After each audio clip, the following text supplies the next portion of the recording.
இந்த ஆசீர்வாதமான புதிய ஆண்டுக்குள் நம் எல்லோரையும் ஜீவன், சுகம், பலன் கொடுத்து இந்த ஆண்டுக்குள் குடும்பமாய் பிரவேசிக்க செய்த அந்த தேவாதி தேவனுக்கு நன்றிகளை உள்ளத்தின் ஆழத்திலிருந்து செலுத்துவோம்.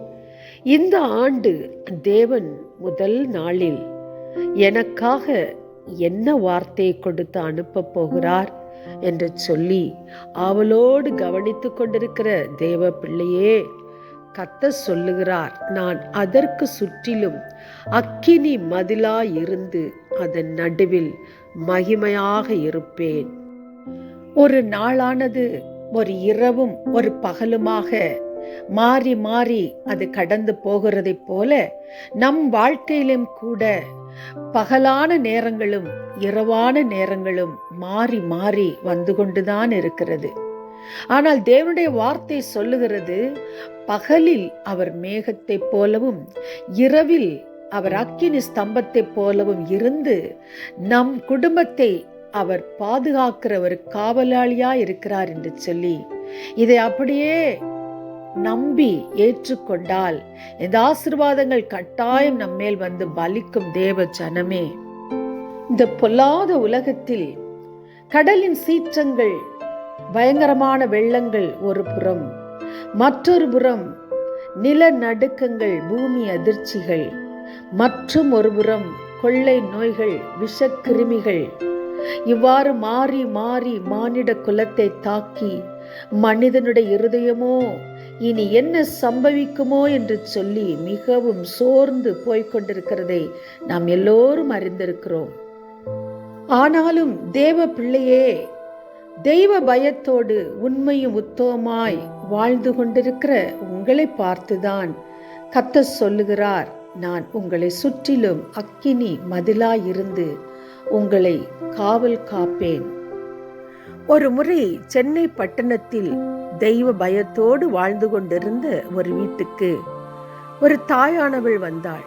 அவள் சொன்னாள், எனக்கு 2 பெண் குழந்தைகள். என்னுடைய கணவரோ வேறு ஒரு பெண்ணுடன் தொடர்பு கொண்டு அவர் சென்று விட்டார். பிழைக்க வழி இல்லை, ஏதாயிலும் ஒரு வேலை போட்டு கொடுங்கள் என்று சொன்னாள்.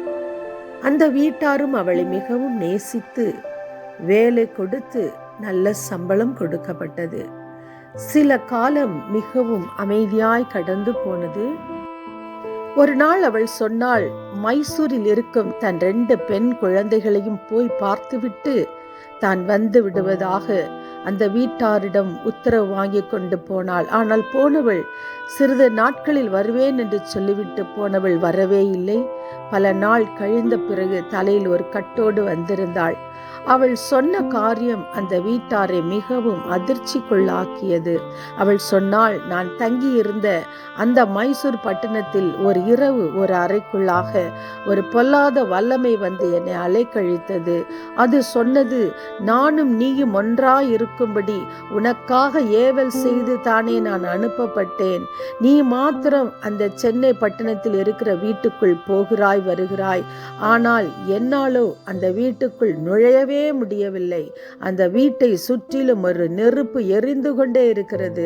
நீ இனிமேல் அந்த வீட்டுக்குள் போக முடியாது என்று சொல்லி அவளோடு தர்க்கம் பண்ணி அவளை தாக்கினபடினால் அவள் தடுமாறி கீழே விழுந்து தலையில் அடிபட்டு மருத்துவமனையில் சில நாட்கள் இருந்ததாக அந்த வீட்டாரோடு கூட வந்து சொல்லி கொண்டிருந்தாள். இந்த காரியத்தை என் கண்கூடாக நான் கண்டிருக்கிறேன். தேவ ஜனமே, இந்த பொல்லாத உலகம் அநேக அசுத்த வல்லமைகள் சூழ்ந்து கொண்டு மனிதர்களை தாக்கி கொண்டும் உலக பிரகாரமான எத்தனையோ விதவிதமான வேதனைகள் மத்தியிலும் நானும் என் பிள்ளைகளும் எப்படித்தான் இந்த உலகத்தில் வாழ்வது?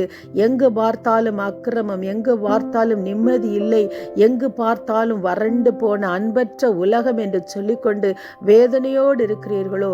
கர்த்தர் சொல்லுகிறார், தெய்வத்துக்கு பயந்து உண்மையாய் உத்தமமாய் வாழ்ந்து கொண்டிருக்கிற உங்கள் வீட்டை சுற்றிலும் எப்பொழுதும் ஒரு அக்கினி மதிலாயிருந்து காவல் காப்பேன் என்று சொன்னவர், அவர் வாக்கு மாறாதவர். இந்த வார்த்தைகளை நாம் அப்படியே உள்வாங்குவோமா?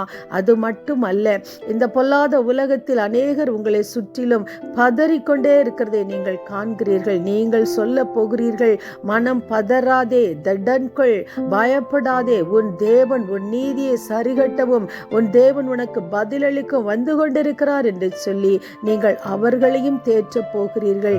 இந்த வார்த்தைகளை ஆமேன் என்று சொல்லி உள் வாங்குவீர்களானால் தேவ ஜனமே, நிச்சயமாய் இந்த வார்த்தை இந்த ஆண்டு மட்டுமல்ல, வருகிற எல்லா நாட்களிலும் உங்களையும் உங்கள் குடும்பத்தை உங்கள் பிள்ளைகளை வேலி அடைத்து பாதுகாக்கும். கர்த்தர் தாமே இந்த ஆண்டு முழுவதும் உங்களோடும் உங்கள் குடும்பத்தோடும் தங்கி உங்களை பாதுகாப்பாராக. ஆமேன், ஆமேன்.